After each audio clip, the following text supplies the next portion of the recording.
One of the main reasons I went with this design is so that I could fit a longboard, surfboard. One of my favorite features of the van are my countertops from a redwood tree that was reclaimed. For the exterior of the van, I've kept it very simple to maintain a stealth factor. For the water system, I have 2 large tanks which sit on the floor of the van in this corner. My name's Keko. Come check out my self-built Sprinter van.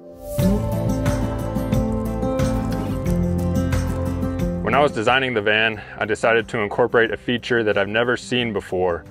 I had the idea to include storage along the entire length of the floor and then raise the living floor of the van. To do that, I needed to use this material called extruded aluminum, or goes by the trade name 80/20. It's very light and very strong, and I used over 200 feet of this 80/20 throughout the van. As you can see here, this first compartment in the front just lifts up with this latch. And here I have 2 backpacks, my ladder and some work boots. One backpack I have camera equipment, and the other I have my gym supplies for going to the gym and taking a shower. And then here, what I'm sitting on is my bed.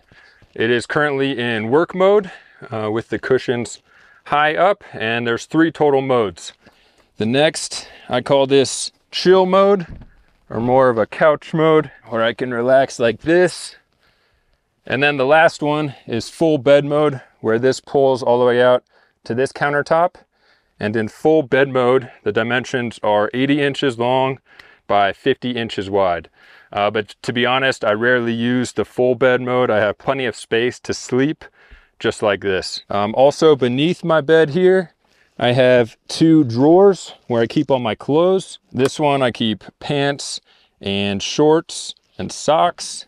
And then in this other one, I keep all my t-shirts and dress shirts. So I think backpacks are a great way just to store my belongings and keep them organized and be able to quickly take them on the go. So right here, I have my backpacking backpack where I store my laundry. It's nice and convenient, and I can quickly stuff clothes in there and then unstrap it and take it to the laundromat. One of my favorite features of the van are my countertops.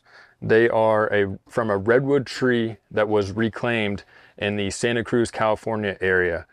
Part of the tree got damaged by a fire, and the rest of the tree was reclaimed and cut into a slab. I had a friend of mine cut them, and then I sanded them down and finished them, and I think they give a very nice touch to the overall aesthetic of the van. This is my desk. This is my normal workspace. It's on a Lagoon mount that I can easily swivel. Underneath the desk, I have my closet galley, which also has all my electrical interface panel.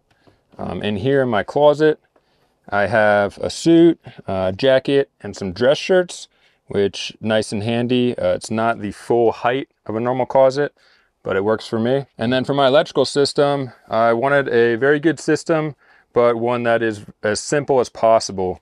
So I only have a few things here that are nice hidden away for me to press and use easily while I'm sitting in my couch in bed. I have a heater control right here, 2 dimmer switch lights, which I can turn on, that go along the length of the van. Up top, a 12-volt outlet and a AC 120-volt outlet. So very simple. I also keep the controls to my air conditioning right here, which is very nice to have. And below here, I've got my antler knife from Wyoming. So I wanted to keep the van stealthy, so I don't have any windows at all. If you know what you're looking for, of course, you'll see the solar panels and the skylight and the AC and know that it's a camper van. But I have had certain people ask me if it's a work van. So that's nice because I do spend a fair amount of time in cities and stealth camping. But because I don't have any windows, I included the skylight, which is one of my favorite features. It opens up and then also has both a screen for when it's open and a full cover to block out all the light. And I enjoy looking at the stars when I'm out here in the backcountry late at night. In terms of my walls, I used 3 materials. I first used 1/4-inch plywood, and then I used some insulating foam. And then I used this material that's fairly unique. It's called Psy leather. It's fake leather that's made from silicone, which is environmentally responsible and an abundant material. And I've been very happy with it, with the color and the durability and the ease to clean. Behind me here, I have my snake wood art, which I did not make myself. My friends Don and Brandon with the Etsy shop 48 Chariots made this for me. I designed it and they fabricated it. I'm a big fan of ancient cultures and different symbolism, and the snake represents wisdom, knowledge, and the ability to overcome negative emotions such as fear in many ancient cultures around the world. It also represents the Kundalini energy, which I'm very interested in. I'm originally from the East Coast, and I've always been interested in spending time outdoors, especially out west. And then in January of 2020, I got a new job and moved out to California. And then of course, just 2 months later, the pandemic happened. So my job went remote for the first time ever.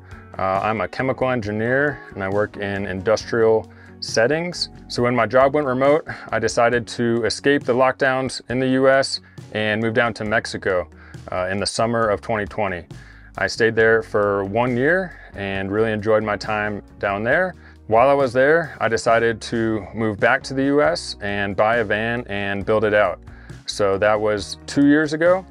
When I bought the van new, it was just an empty cargo van, and I immediately hit the road, and all I had with me were 2 plastic storage containers, one with tools and one with clothes, and an air mattress.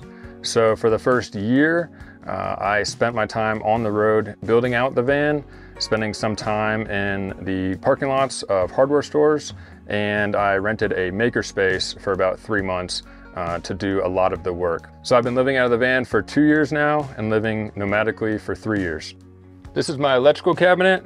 I keep my work backpack with my computers, and then accessible from in here is my panel with most of my electrical components, including my fuse box, circuit breakers. I've got a Wii Boost in here and any bus bars. I also keep my Starlink router in here as well. I had the Wii Boost first, and more recently I got the Starlink, and it's very nice for being able to go anywhere in the backcountry and have internet. My batteries and my inverter are located on the floor, so they're very hard to see and not easily accessible. But to quickly go over the specs of my electrical system, I have 2 270 amp hour batteries.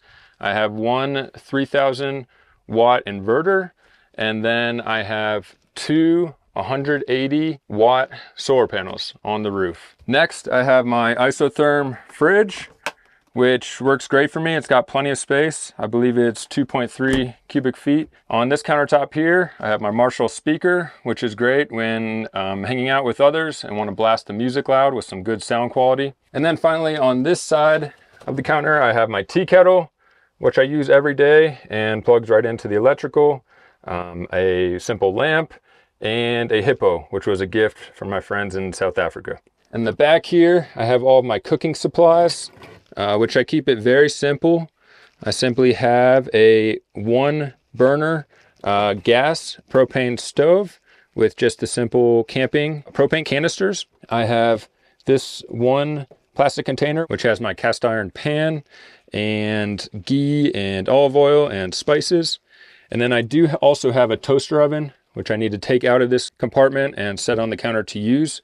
To be honest, I don't use it very much. I got it mainly to cook sweet potatoes, but I maybe use it a couple of times a month. For the water system, I have 2 large tanks which sit on the floor of the van in this corner.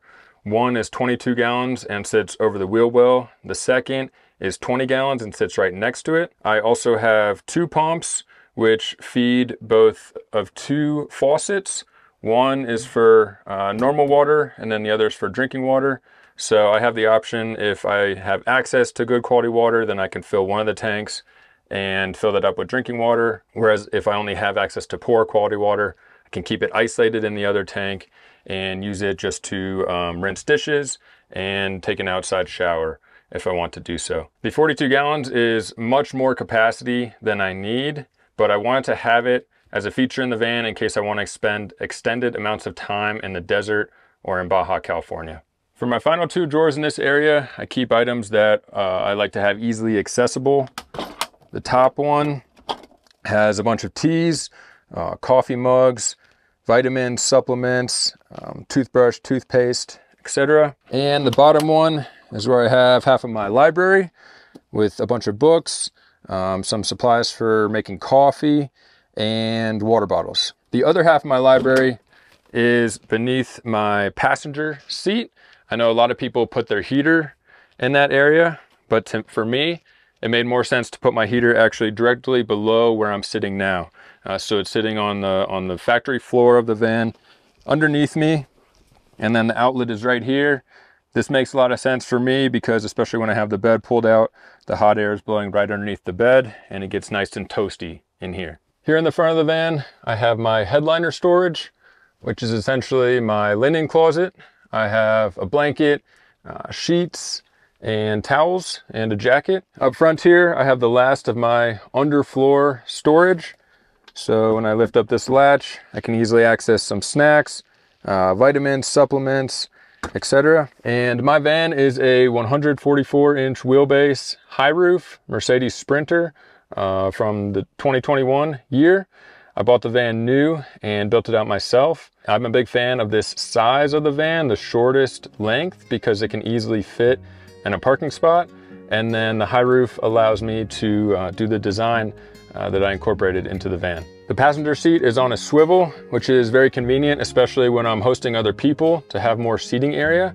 This is the only feature that I actually had the factory do, and now is very convenient to not have to do it myself.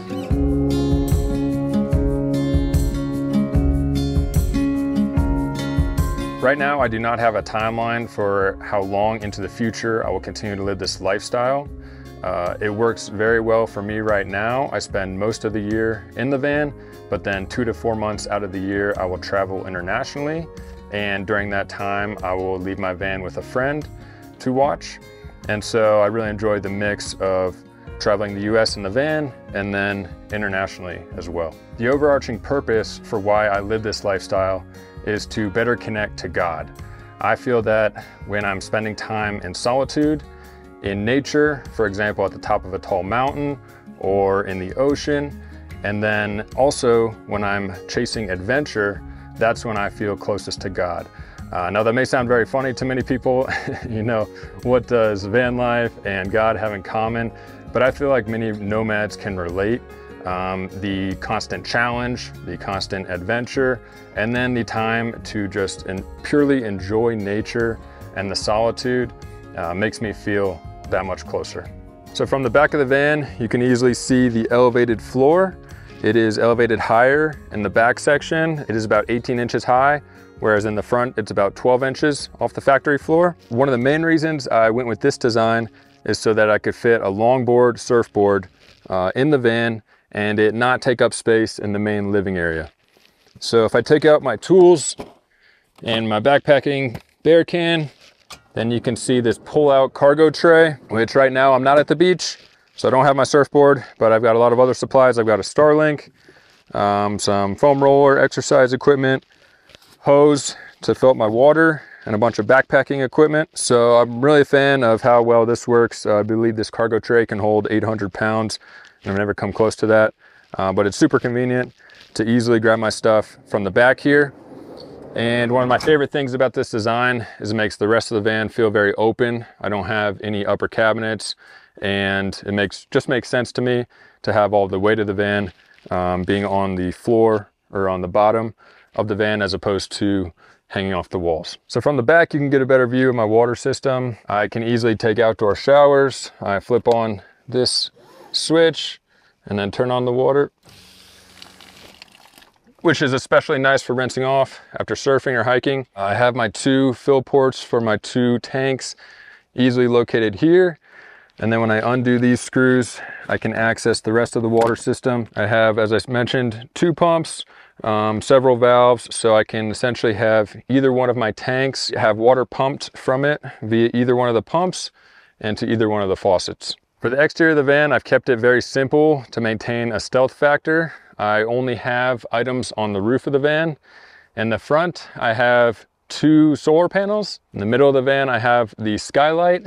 And then in the back, I have my AC system. And lastly, I have my WeBoost, which is the antenna on a hinge. So I can, from the inside of the van, go up through the skylight, and then access that hinge to pop it open. I really only use that when I have some cell coverage, like 1 or 2 bars, and then the WeBoost boosts it up to 3 or 4. Otherwise, I use the Starlink when I don't have any service, and it's worked really well for me to be able to work remotely while on the road.